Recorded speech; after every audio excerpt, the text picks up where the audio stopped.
محشر میں بخشی جائیں گی سب نیک بیویاں، جنت خدا سے پائیں گی سب نیک بیویاں۔ الحمد للہ رب العالمین والصلاة والسلام علی سید المرسلین، اما بعد فاعوذ باللہ من الشیطان الرجیم، بسم اللہ الرحمن الرحیم۔ الصلاة والسلام علیک یا رسول اللہ وعلی آلک واصحابک یا حبیب اللہ۔ الصلاة والسلام علیک یا نبی اللہ وعلی آلک واصحابک یا نور اللہ۔ اللہ کے پیارے پیارے محبوب صلی اللہ تعالی علیہ وآلہ وسلم سے محبت اور آپ پر درود پاک پڑھنا بے شک دونوں جہاں کی نجات اور کامیابیوں کے لیے بہترین وظیفہ ہے۔ چنانچہ شیخ محقق شیخ عبدالحق محدث دہلوی رحمۃ اللہ تعالی علیہ اپنی کتاب میں لکھتے ہیں کہ ایک بزرگ خالد بن کثیر رحمۃ اللہ تعالی علیہ، ان کے سرہانے ایک کاغذ ملا۔ اس کاغذ پر لکھا ہوا تھا کہ خالد بن کثیر کو دوزخ سے آزاد کر دیا گیا۔ سبحان اللہ۔ لوگوں نے خالد بن کثیر رحمۃ اللہ تعالی علیہ کے گھر والوں سے پوچھا یہ کیا عمل کرتے ہیں؟ تو حضرت خالد بن کثیر رحمۃ اللہ تعالی علیہ کے گھر والوں نے بتایا کہ آپ ہر جمعہ کی رات 1000 مرتبہ درود پڑھنے کا معمول رکھتے تھے۔ سبحان اللہ۔ اللہ تبارک و تعالی نے اس کی برکت سے آپ کو دوزخ کی آگ سے آزاد فرما دیا۔ سبحان اللہ۔ صلو علی الحبیب صلی اللہ تعالی علی محمد وعلی آلہ وصحبہ وبارک وسلم۔ مدنی چینل کے ناظرین و ناظرات، ہم نے حضرت خالد بن کثیر رحمۃ اللہ تعالی علیہ کا ایک معمول سنا اور معلومات ملی کہ اس سے ان کو دوزخ کی آگ سے آزاد کر دیا گیا۔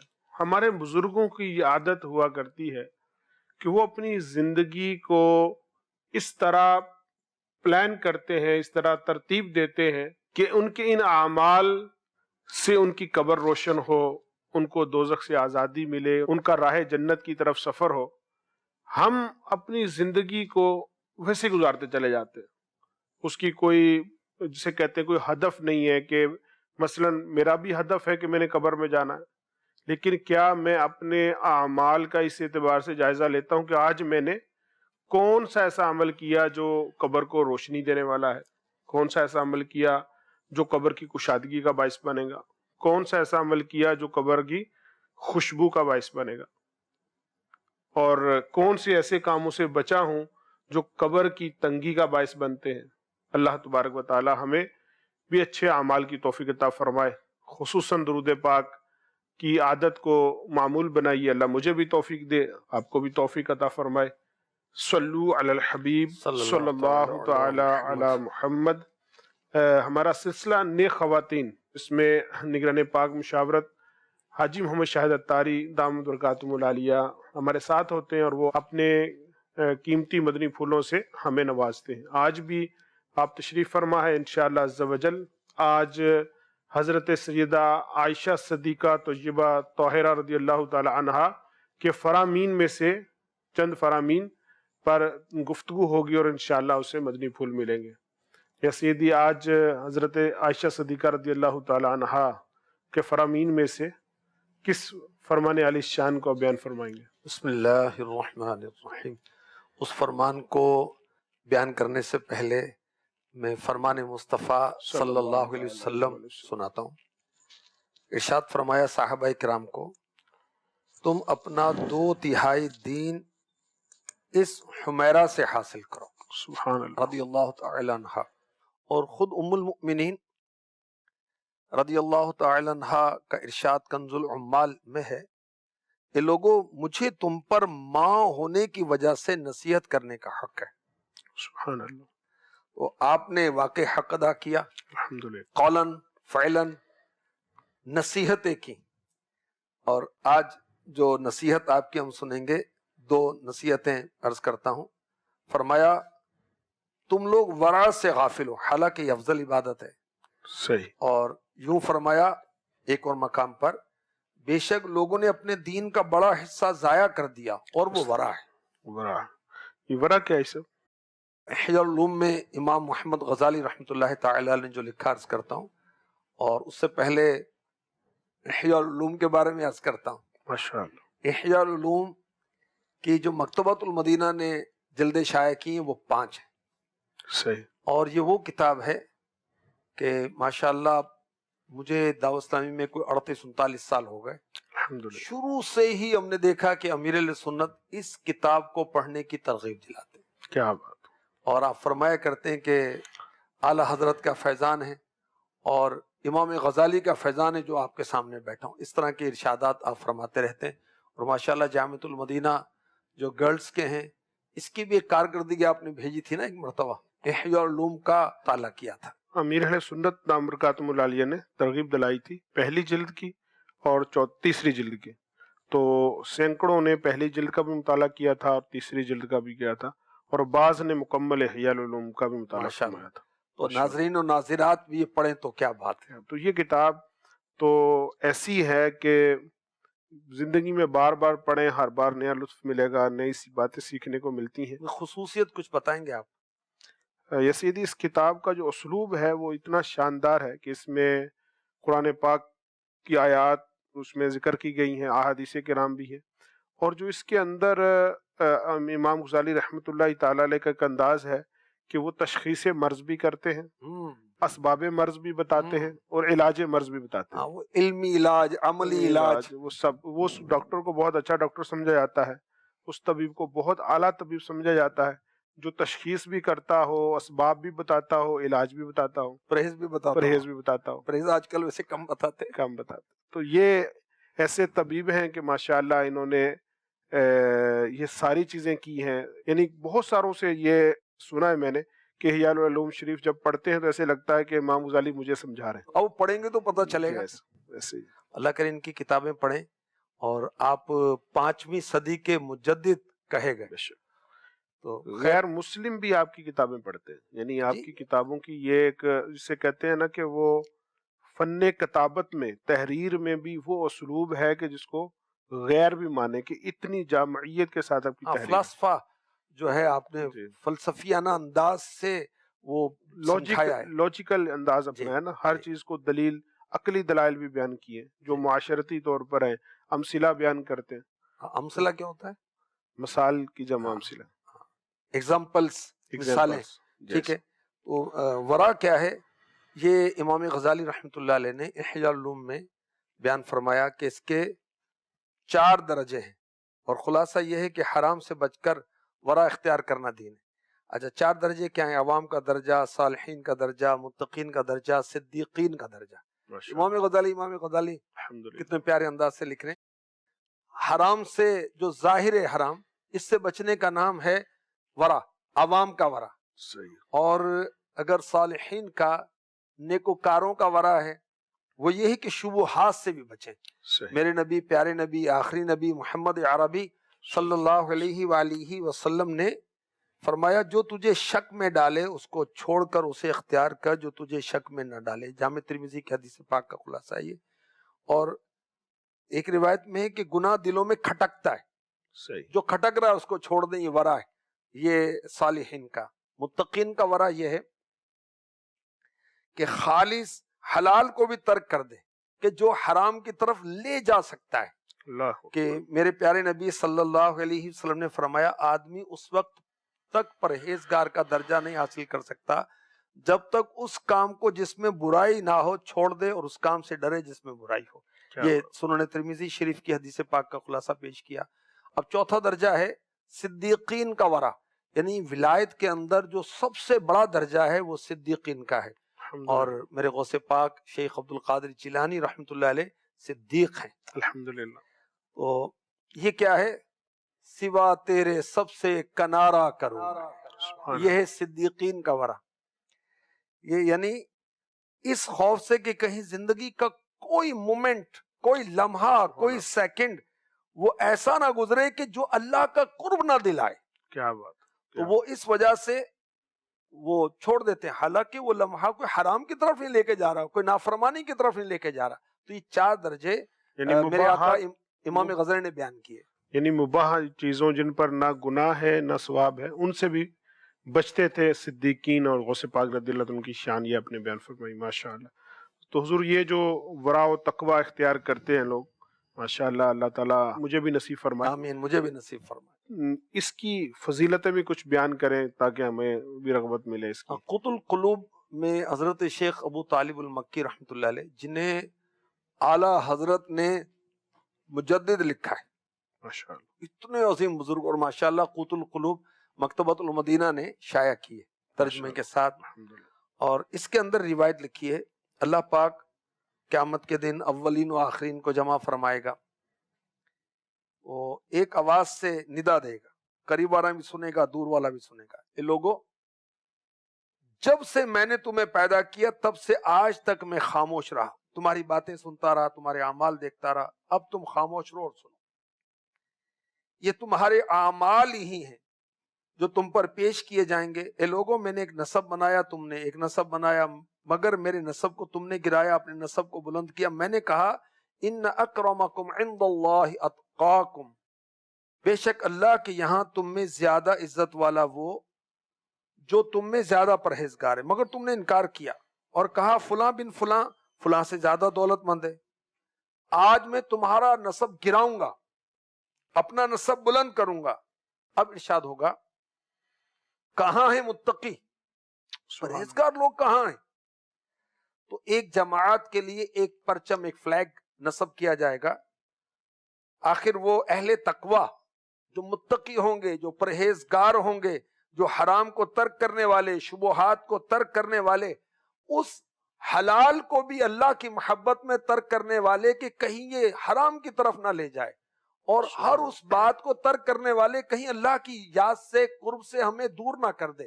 یہ جو متقی ہوں گے یہ اس پرچم کے پیچھے پیچھے چلیں گے اور انہیں جنت میں بے حساب داخل کر دیا. اللہ اکبر، سبحان اللہ، سبحان دعا یہ شعر پڑھتا ہوں. اللہ. تو بے حساب بخش کے ہے بے شمار جرم، مولا تو بے حساب بخش کے ہے بے شمار جرم، دیتا ہوں واسطہ تجھے شاہ حجاز کا، دیتا ہوں واسطہ تجھے شاہ حجاز کا. عام طور پر معاشرے میں انسان برائیاں کرتا ہے اور اس کے پیچھے بہت بڑی وجہ حصول مال ہے، حرص مال ہے. یعنی اگر دیکھیں تو چوری کی جاتی حرص مال کی وجہ سے، ڈاکہ مارا جاتا حرص مال کی وجہ سے، قتل ہوتے ہیں حرص مال کی وجہ سے. یعنی رشوت، سود، جوا، یہ ان کے پیچھے حرص مال ہے، حصول مال.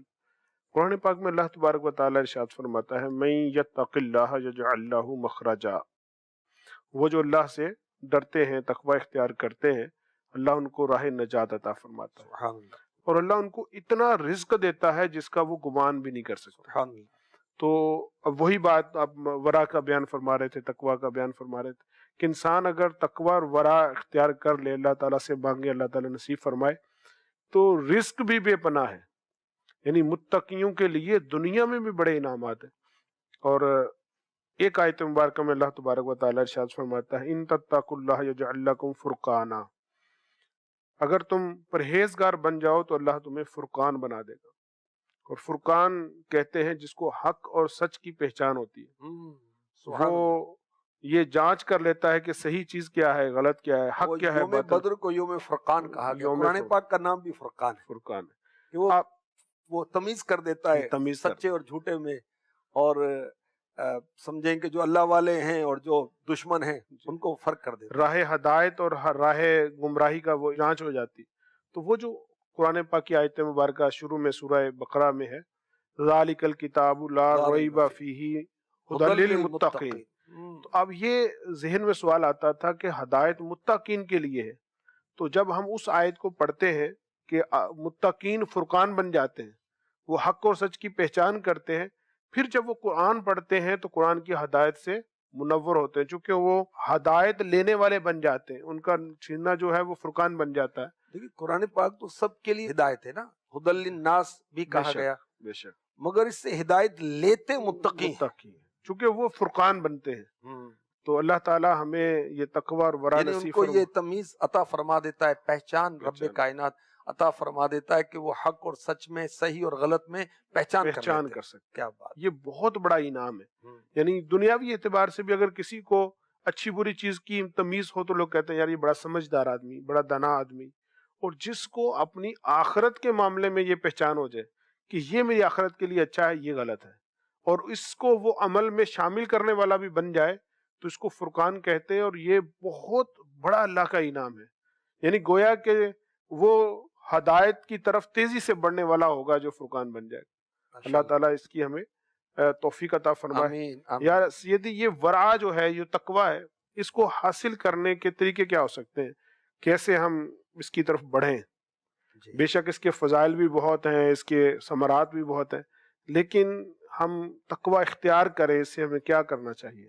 جو آپ نے ارشاد فرمایا میں عرض کرتا ہوں، اس سے قبل میں بی بی عائشہ صدیقہ طیبہ طاہرہ عابدہ زاہدہ رضی اللہ تعالی عنہ کا قول مبارک دوبارہ ریپیٹ کروں گا ماشاءاللہ۔ تاکہ وہ فوکس ہو جائے۔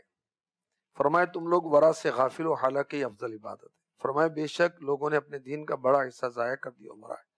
یہ تقوی، پرہیزگاری، اللہ سے ڈرنا، یہ کیسے پیدا کیا جائے؟ اللہ تعالیٰ کی بارگاہ میں سچی توبہ کی جائے، انشاءاللہ اس سے اللہ چاہے گا تو ہمیں تقوی ملے گا، اپنا خوف اللہ پاک عطا فرمائے گا۔ اچھا، اللہ تعالیٰ کی بارگاہ میں دعا کریں ماشاءاللہ کہ ہمیں اپنا خوف عطا فرمائے، ہمیں آمین۔ تقوی عطا فرمائے، ہمیں ورع عطا فرمائے، ہمیں پرہیزگاری عطا فرمائے، آمین۔ اور بالخصوص پچھلی راتی رحمت رب دی کرے بلند آواز، بخشش منگن والے کارن کھلا ہے دروازہ، جو مانگنا ہے مانگے اپنے رب سے۔ اچھا، خوف خدا کے تقوی و پرہیزگاری کے فضائل پڑھیں، احیاء العلوم مالا مال ہے اس سے، اور منہاج العابدین میں بھی مختصر اور جامع بیان ملے گا۔ اس کے علاوہ اچھے برے عمل، مکتبۃ المدینہ نے اس کو شائع کیا ہے، تقوی کے فضائل وغیرہ بھی اس میں ہیں۔ اسی طرح خوف خدا کتاب آیات ہیں، پھر احادیث ہیں، پھر اقوال ہیں، ماشاءاللہ بہت شاندار ہے۔ خوف خدا جو کتاب ہے وہ لیں۔ اچھا، اسی طرح خوف خدا کے علامات پر غور کریں، جہنم کے عذابات پر تفکر کریں، تو انشاءاللہ ہم یہ حرام سے، شبہات کی چیزوں سے، اور وہ حلال جو حرام کی طرف لے جا سکتا ہے، سبحان اللہ، وہ اس سے بھی اللہ چاہے گا تو ہم بچیں گے۔ اور بزرگوں کے احوال پڑھیں نا، تو اس سے تو بہت زیادہ تربیت ہوتی ہے۔ اور اسلامی بھائیوں کے لیے ہیں 72 نیک اعمال، اسلامی بہنوں کے لیے ہیں 63 نیک اعمال، اس کو لیں، اللہ چاہے گا اس کی برکت سے ورع ملے گا، تقوی اور پرہیزگاری ملے گی۔ ماشاءاللہ۔ اور اللہ تبارک و تعالیٰ ارشاد فرماتا ہے والعاقبۃ للمتقین، آخرت اور عاقبت جو ہے تقوی والوں کے لیے۔ بہت فضائل لکھے قرآن میں تقوی کے تعلق سے، اگر سرچنگ کریں نا تفسیر صراط الجنان میں ایپ میں جا کر آپ تقوی لکھیں، سرچ کریں، میں بھی کہ ہو سکتا ہے کہ سینکڑوں مقامات آ جائیں۔ اصل میں ہر چیز کا نتیجہ تقوی ہی، اللہ کی طرف لے جانے والی ہر عمل کا نتیجہ تقوی ہی ہے۔ سبحان اللہ۔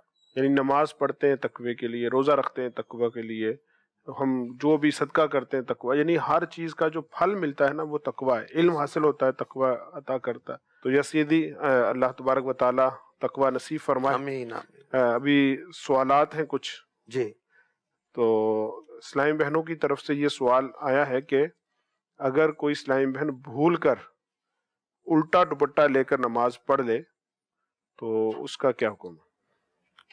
نماز ہو جائے گی، صحیح ہے، مکروہ تنزیہی اس کو کہا جاتا ہے، یعنی ناپسندیدہ ہے، صحیح۔ البتہ نماز ہو جائے گی۔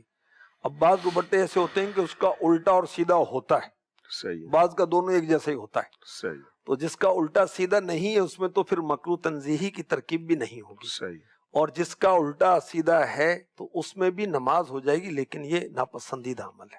صحیح، ماشاء اللہ۔ لیکن اسلامی بہنوں کو احتیاط کرنی چاہیے۔ ہاں انڈرسٹوڈ ہے، دیکھیں کہ ہم ایک دوسرے کے پاس جاتے ہیں، بن سور کے جاتے ہیں، رب کی بارگاہ میں سے منہ اٹھا کے چلے جائیں۔ مفتی احمد یار خان نعیمی رحمۃ اللہ تعالیٰ علیہ کا میں نے پڑھا تھا کہ جب نماز کا وقت ہوتا تو ان کے گھر میں ایسا سما ہوتا جیسے عید کا وقت ہے، وہ اہتمام سے نماز کا تیاری کرتے، خوشبو لگاتے، غسل کرتے، کپڑے صاف ستھرے پہنتے، پھر نماز کی، یعنی بالکل نماز کو عید کی طرح وہ لیتے تھے۔ بی بی عائشہ صدیقہ رضی اللہ تعالی عنہ کی بات یاد آ گئی، فرماتی ہیں کہ ہم پیارے آقا علیہ الصلوۃ والسلام سے گفتگو کرتے، آپ ہم سے گفتگو فرماتے، مگر جب نماز کا وقت آ جاتا آپ ایسے ہو جاتے گویا ہمیں جانتے ہی نہیں۔ سبحان اللہ۔ امام اعظم رحمۃ اللہ تعالی علیہ نے جو سب سے قیمتی لباس تھا وہ نماز کے لیے رکھا ہوا تھا، عبادت کے لیے رکھا ہوا تھا۔ سبحان اللہ۔ اللہ تبارک و تعالی ہمیں بھی نماز کا عشق و محبت نصیب فرمائے اور اس کی احتیاطوں کو بھی اپنانے کی توفیق عطا فرمائے۔ ایک بار آپ نے ذکر کیا تھا، امام غزالی رحمۃ اللہ تعالی علیہ نے کیفیات نماز پر کافی لکھا ہے، رکوع کی کیفیت کیسی ہونی چاہیے، سجدے باطنی آداب، باطنی نماز آداب کے، جو ہے، اور احیاء العلوم میں اس کی ڈیٹیل موجود ہے، وہاں سے پڑھیں تو بہت سرور آئے گا، اور ظاہری آداب بھی ہوں، باطنی آداب بھی ہوں، نماز کی پھر کیفیت ہی کچھ اور ہو۔ کیا بات ہے۔ سیدھی ایک سوال یہ ہے کہ بعض عورتوں میں بیٹھتی ہیں اور پھر عورتیں شوہر کے خلاف ذہن بناتی ہیں، تو ایسی عورتوں میں بیٹھنا اور عورتوں کا ایسا کرنا کیسا؟ دیکھیں کہ جو ایسا کرتے ہیں وہ چاہے مرد ہیں چاہے عورت ہیں، تو یہ ٹھیک نہیں کرتے۔ حدیث پاک میں سخت وعید ہے، ابو داؤد شریف کی حدیث پاک ہے، جو عورت کو اس کے خاوند یعنی ہسبینڈ، شوہر یا شوہر کے خلاف ابھارے، فرمائے وہ ہم میں سے نہیں۔ اب ہم میں سے نہیں کی وضاحت ہماری جماعت میں سے نہیں، ہمارے طریقے میں سے نہیں، ہمارے پیاروں سے نہیں، یا ہم سے بیزار ہیں، ہمارے مقبول لوگوں میں نہیں۔ یہ نہیں ہے کہ وہ امت میں نہیں ہے، ملت میں نہیں ہے، یا کوئی اسلام سے فارغ ہو گیا، ایسا نہیں ہے۔ بہرحال وہ میرے آقا علیہ الصلوۃ والسلام کے پیاروں میں سے نہیں ہے، حضور کے طریقوں میں سے نہیں ہے، میرے آقا علیہ الصلوۃ والسلام سے بیزار ہے جو ایسا کرتا ہے، حضور کے ناپسندیدہ شخص ہے وہ۔ اللہ تبارک و تعالی ہمیں اس سے بھی بچنے کی توفیق عطا فرمائے۔ یہ تو آپ نے یہ والا پہلو بیان کیا کہ جو بھڑکاتی ہیں اور کسی کو اپنے شوہر کے بارے میں، لیکن بھڑکاتی تو تب ہے نا جب اس کے پاس بیٹھتی ہیں جا کر، تو اس پر بھی آپ کچھ مدنی پھول فرمائیں کہ آپ ایسی عورتوں کے پاس بیٹھنا ہی کیسا کہ جو گھر کے خرابی کا باعث بنتی ہیں اور شوہر کے خلاف ذہن دیتی ہیں۔ ایسوں کی بات سنیں ہی کیوں؟ ہاں، بات یہی ہے نا، اور سننے سے پہلے کہ ملے کیوں، ملے کیوں، بیٹھے کیوں، جائے کیوں۔ جو دل کو جو عقل دے خدا تیری گلی سے جائے کیوں، صحیح، تو وہ عقل کو بندہ استعمال کرے، اللہ کی اتنی بڑی نعمت ہے اس لیے تو دی ہے کہ وہ اچھے اور برے کی پہچان کریں ہم۔ ماشاءاللہ، ماشاءاللہ۔ اللہ تبارک و تعالی ہمیں اس کی توفیق عطا فرمائے۔ ناظرین، ہمارے سلسلے کا اختتام ہوا چاہتا ہے۔ آج کے سلسلے میں فرمان عائشہ صدیقہ طیبہ طاہرہ رضی اللہ تعالی عنہا کی روشنی میں ورعات اور تقوی پر گفتگو ہوئی۔ اللہ تبارک و تعالی ہمیں ورع بھی نصیب فرمائے، تقوی بھی عطا فرمائے، اور ایسے اسباب کرنے کی بھی توفیق عطا فرمائے کہ ہم پرہیزگار بن جائیں، حقیقی معنوں میں پرہیزگار بن جائیں۔ یقین کریں پرہیزگار ہی سمجھدار لوگ ہیں، عقل مند لوگ ہیں، اور دنیا میں بھی یہ عزت دار ہوتے ہیں اور آخرت میں بھی عزت ان کا مقدر ہوتی ہے۔ اللہ تبارک و تعالی ہمیں اس کی توفیق دے، آمین، بجاہ النبی الامین صلی اللہ تعالی علیہ وآلہ وسلم۔ محشر میں بخشی جائیں گی سب نیک بیویاں، جنت خدا سے پائیں گی سب نیک بیویاں۔